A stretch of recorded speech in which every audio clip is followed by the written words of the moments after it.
This is going to be maybe an unpopular conversation because I know that when I got this message, it was unpopular with me. But I had to really think about it and mull it over. And I also had to think about how I could talk about it because I'm not sure what words we can say on here, but we're going to give it a shot. So, evil is not something that attacks you and wins from the outside. Evil is something that attacks us from the inside out. And what do we mean by that? We mean that when people do things to us, things that affect us, things that hurt us, if our reaction is to become angry and hateful and to strike back, the evil is coming from the inside. And a lot of us, we feel righteous and allowed to feel this way because we tell ourselves, well, someone did something to me, and that's why I feel like this. But we've all heard a million times that you can't you can't conquer violence with violence. You can't conquer hatred with hatred. And it is because you're just creating more of it.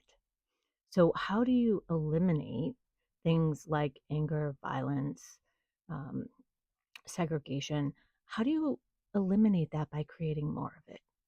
You don't. It doesn't matter how righteous you think your reason is for doing what you're doing, feeling how you're feeling, reacting how you're reacting. You're really just feeding more into the thing that you want to get rid of.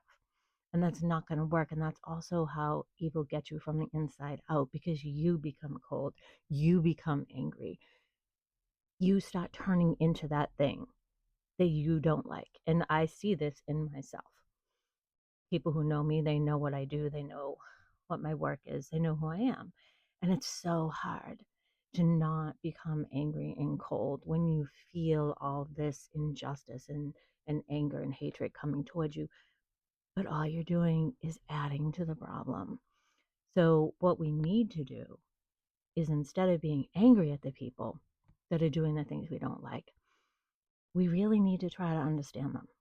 We need to try to put ourselves in their place and say, not what are they doing, but why are they doing it?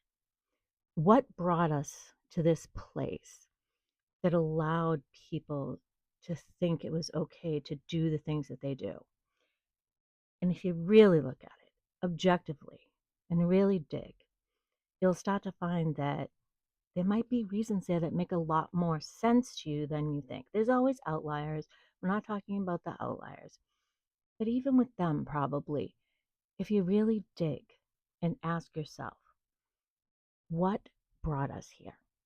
How did we get to a place where people could treat each other this way and feel justified? Because I'm telling you now, everyone feels super justified in what they're doing.